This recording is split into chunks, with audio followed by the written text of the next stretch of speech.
a lot of times I don't even know how I pull shit off. I'll be like, damn, after I look back and I'll be like, I did that. Like, right. It be God. Sometimes doubt, self-doubt, comes in a lot of times. And I feel like God is what pulls me out of it. What up, world? It's B-Lex checking in, coming straight for Infinite Vibe Show. We back with another edition, and this time we are celebrating independence. We have an independent artist in the building right now, and I just want to give her room to introduce herself. Go ahead, baby. What's up, y'all? It's Simone Kelly, and I'm happy to be here. Thank you for coming. It's been a long time since I know. I've seen you. It's been way too long. One of my first interviews at iHeartRadio was with B. Wasn't you? Yeah, you were there. It was DJ Scream. Yeah, DJ Scream. And Big Homie Kodak. I was just there in the background, just like supporting. You were still like supporting and like, I think like even learning radio at that time. Yeah. Mm-hmm. But like, look at her now. We put that work in, baby. That part. Me and my brother Moran, we came up with a platform called Infinite Vibe Show, and we just been killing it, building from. I'm so proud of you. Literally from 2020, we started in the pandemic, and we've been building. I'm so proud of you. And what I love the most about our platform is that we intertwine independent and also major and mainstream. Because we done had for the likes of like Friday, Lady London. We done had Donnell Jones. Yeah. We done had superstars on our platform. But at the same time, we also done had dope independent artists. Yes. And I appreciate that, man. Yes. So how you feeling? I feel good. I'm excited. I'm actually in Atlanta because I have a show tomorrow. Okay.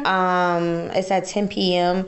And I'm just been here doing press this whole time since I've been here. I live in LA, so I'm trying to just like make it work. I'm only here for like 5 days, and I feel like I've had no sleep. Just trying to make sure that I'm present and in everybody's face and stopping by to see everybody and just be like, hey, I'm here because as an independent artist, it is hard to get that exposure, and you need to like stay up on your relationships and do different platforms to get that exposure. It's a lot of work. So it is. And you're I'm excited doing it all by yourself. Do you have a team? I do have like people that are on my team. Like I've just locked in like my assistant. I have like an assistant that helps me here and there, and I have like my videographer people and stuff like that. But like management, no. Like people be thinking I have a manager, and it's like I be sending my own emails, and then people be like, "Hi, where's Cameron?" And then I have to call my homegirl Cam. Like, look, somebody gonna be calling you. I need you to negotiate this situation. So I love that. I be just making it work, until I do get a manager. But that's how it is. Improvising.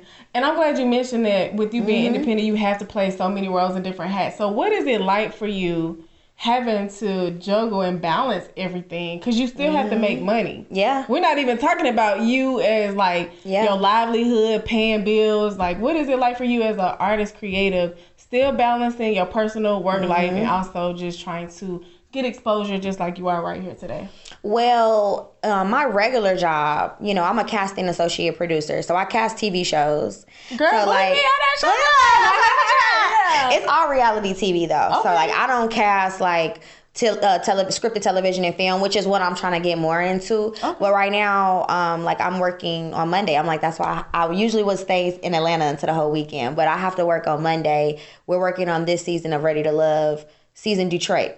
And so we're picking our finals of the people that's going to be on the cast and all of that. So it's about to be a crazy, intense week. So I have to go to work. But so that's my regular job. When I'm not being a creative, directing my videos and writing the treatments and hiring dancers and creating choreography and all of that, it's like I still have to work and pay bills. And, I work in entertainment. So it's not too far-fetched from my career. But, of course, I want my artistry to start paying my bills. That part. And I was going to ask you, so it's good that you in entertainment with your 9-to-5, right? So how do you utilize your 9-to-5 to benefit your creative everyday life? Because you in casting, you in film, you in TV, sync licensing is a thing. So how do you utilize that for your artistry? Well, now that's what I'm trying to get more into now, as far as like switching it to the syncing for television shows and music. Because honestly, a lot of times artists be feeling like, oh, I'm just gonna put a song out and then I'm gonna do promo for it. I'm gonna spend $1,000, $1,500, $2,000 on a video, and it doesn't make sense. And you get 1,000 views, or you put all this money into a record and it's doesn't do anything. You know what I'm saying? So it's like you have to get creative and like make sure that it's a great record before you start putting money behind these records. Right. And it's like, find a writer, find an engineer, like the footwork. It took like 6 or 7 years for me to start being like, okay, now I have my writer. That's my, that we write together. Right. Like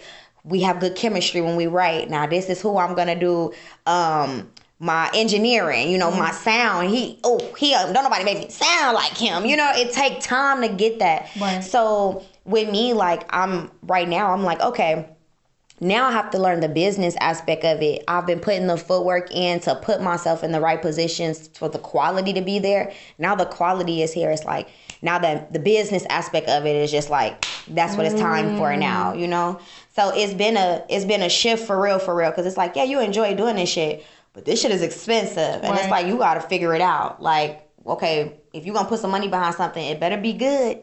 And I'm glad you say that, because a lot of independent artists do waste a lot of money, and they don't know how to allocate the funds to help push the product, which is very important, and I'm glad you spoke on that. Yeah, so we talked about everything you got going on right now in your current artistry, your work life, you casting, being a film caster. But also I want to know more just about your upbringing and where you come from. Can you talk a little bit more about that? So I'm from Chicago. Born and raised. Okay. South side over east, 81st and Muskegon.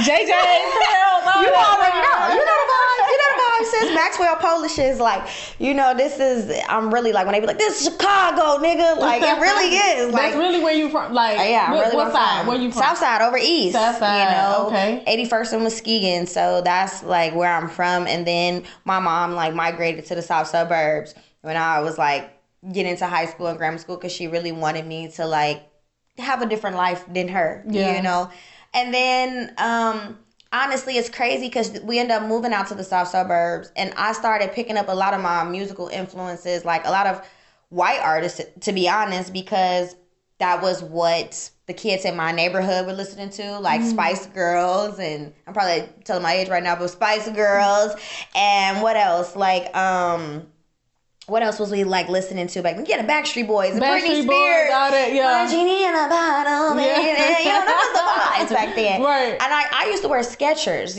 like I love Jordans, but like I wore Skechers, like.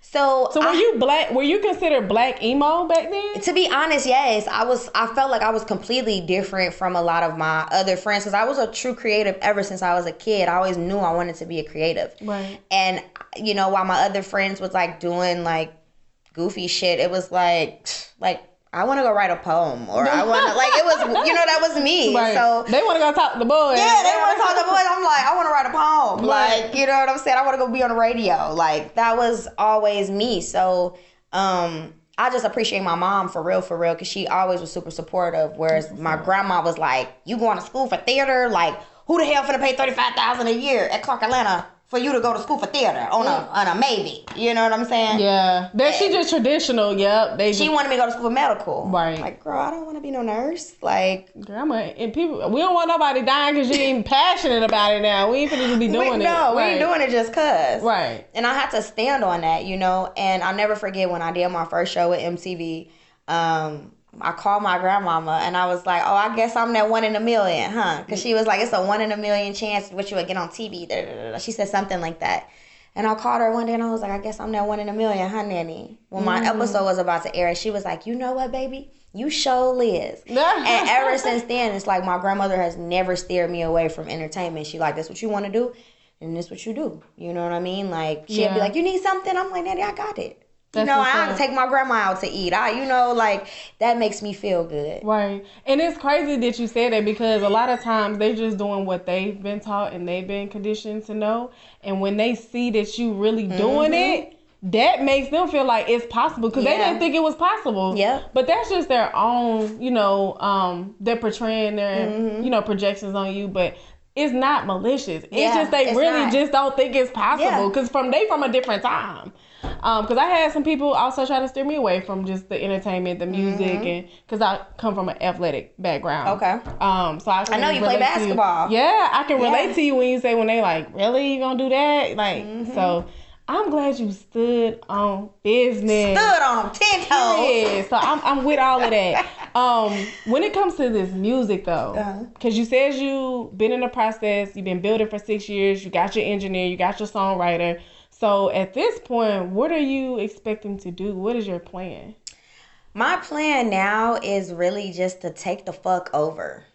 I'm gonna be honest. Like, that is my plan. That serious? Like, it's that serious because, like, the quality of my music, the records, the way that we write in, the way that, you know, I see a lot of things are oversaturated now. Everybody want to talk about, you know, an asshole and, you know, pussy this and literally no shade, but like every song on Meg Thee Stallion's album literally talked about something about her pussy. And it's booty like, hole, brown, everything. Yeah. It's just getting oversaturated. It's repetitive. No shade, you know what I mean, to Meg Thee Stallion or nothing, but like, I listened to her album and it was just so repetitive to me. It's like, how many times can you talk about your pussy on every song? Like, I mean, it's we gotta have some substance about something else. About something. It's gotta be about something. Talk about how you landed a brand deal.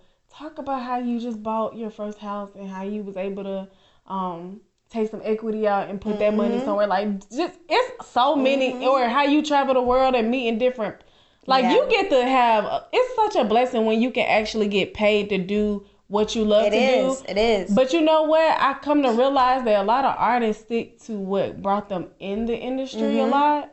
And maybe it's just that's what's working. Yeah. It works for her. It works. Is she able to sell it? But I'm glad that you want to do something different. Yeah, I have to do something different. I think that ultimately, like, it's just got to be about more. You know what I mean? Like, of course, we all love to have good times. We all love to have fun, whatever. Right. But, like, I just want my music to last for the next 20, 30 years. Right. You know, I want those Usher records. I want those Doja Cat records. You know, I want those records when I perform at Coachella, they like, oh, this is a record. Right. Like, I got everybody in this motherfucker in the mosh pit. Like, oh my God, like, it's energy. It's a feeling. And I just feel like, you know, I think that now is the time to do it.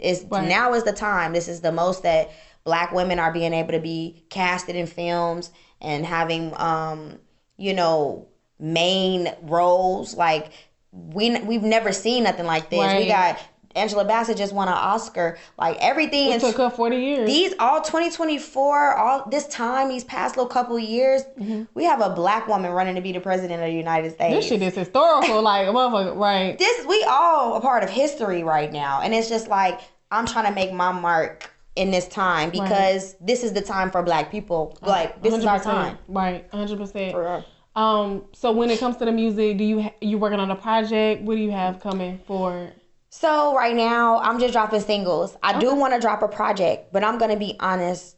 The records, I feel like, are so good that the marketing got to be right. I can't just put nothing out and it goes unnoticed. Right. So right now, I'm getting records together to put together an LP. Okay. And then once I have this LP together, then, you know, I'm already get your bag right. Yeah, I'm already talking with A&Rs and all of that type of stuff. So we trying to make some things happen. Okay, I look forward to that. Yeah. So before I let you go, of course, I want to play a little game. You know what I'm saying? We got to spice it up a little bit. So let's see what I got for you. I got a game called Word Association. So you just got to tell me the first thing that comes to your mind. So the first word I'm going to say is family. Priority. I feel like, you know, no matter what's going on in your life, like, family always needs to be put first. You know, even sometimes, like, you may not always want to, or other people may not even understand it, but it's like, when it's family, it's family. I do the most that I can until I can't no more. That's real. I'm glad you said that. Prioritize your family, guys. Yeah. Microphone. I think stadium, arena. Like, when I think about microphone and music, I just think about me performing in front of thousands of people. Like, that's what I think of when I think of music. At the highest level, you in arenas. At the highest level, arenas and stadiums. That's what I see. Yeah. We're going to speak that into fruition. I love that. God. God, everything. God is in everything that I do, literally. A lot of times, I don't even know how I pull shit off. I'll be like, damn, after I look back and I'll be like, I did that. Like, Right. it be God. Sometimes self-doubt, comes in a lot of times. And I feel like God is what pulls me out of it. Because God constantly reminds me that I'm chosen. He constantly reminds me that, favor ain't fair, but it's fabulous. It comes to me, even when I'm not trying so hard, Right. it even comes. So that can't be anything but God. I love that because it's just powerful. Love. Unconditional. Unconditional. It's a difference. people don't know the difference. Have you experienced from a intimate level? Have you experienced unconditional love? I feel like I have. I have experienced unconditional love. Even, it's been more than once too, I'll say. Right. And I'm being honest, I wasn't ready for it the first time. That person who loves me like that, I wasn't there. Right. Emotionally, mentally, all of those things, still dealing with my own trauma, etc. You know what I mean? I wasn't really ready. But when I do think of love, I think of it being unconditional. And in my case, I feel like if I love anybody, if I say I love you, I always love you. Even if I don't like you at the time, or if I don't want to be around you, or I have to love you with certain boundaries, that's cool. But I'm going to always love you. You know what I mean? But that don't mean you got to be up on me. But I do love you. Because life can change just like this. And you want to make sure that you don't have no regret if something was to happen. Because life isn't promised. The last one, but not least, money. Money. Yes, money. Money. I think wealth, generational wealth. When I think of money now, before I used to want to make money to buy things and to go places and travel and like stuff like that. And now my priorities with money have changed. It's like now I'm thinking about I don't want to give my kids, not that I have any, but when I do one day, I don't want to give my kids a savings account. Like, I want them to have a trust fund. It's just certain things that I've been educated about now, financially, that I want to pass on and just incorporate it in my life as well. Owning instead of renting, that part. Cleaning up your credit. Like, all of those different things matter. That's how I can drive this type of car with a 1% APR rate. Because I got credit. Don't think I'm balling. I just got good credit. That's right. And in America, credit is better than cash. And once you start learning how to do that and using this credit card to pay this bill and using that to pay this bill, then it's just constantly building your credit and all of those different things. Financial literacy is like the number one thing that they don't teach us in schools that we should be learning, because that should be first. That should be the thing that we're learning on a day-to-day basis in our everyday lives and every situation we encounter most of the time. It's literally up to you to do the research, to do the work, to find out, how can I just make my life better, and not only my life better, but make my kids' life better, and my family, like, keep this shit going. Because a lot of white people, when you think about it, you take it back to, I don't want to get too deep, but you go back to slavery time and like white people owning acres and land and property. When people are born into that, like, they're getting a head start at life. Like, they're being born with property and acres and land. Like, a lot of black people don't get that privilege. Or they get $1 million grants from their family members. Yeah. Like, talk about, honestly, because they come from wealth to the point where it's like, if one of their nieces, daughters, sons want to start a business, they make them a donation. Yeah. And then file it on their taxes. Yeah, here go $5 million, baby. Go ahead and get started. But we don't have those resources. So I'm glad that you said with money, you starting to realize it's now different. It's not what's tangible, but what's intangible. Yep. Because you can't touch the generational system. It's untouchable. Yep. But it's something that operates without being touched. Yeah. Like, you literally. It's true. Yeah. So I love that. It's true. We talked about a lot of gems in this interview, and I didn't really feel like an interview. It just felt like a good conversation. Yeah. How do you feel about everything? I feel really good. I'm super excited. I just want to let everybody know if they want to follow me on any platforms. Please give your social. Please follow me on @It's Simone Kelly. That's on all social media platforms. Check out the new single, Allie LaForce. It's on iTunes, Spotify, Tidal, all of that good stuff. YouTube. I literally just hit 2K subscribers on YouTube today. Congratulations. Thank you, girl. Girl, I had 13 subscribers last year.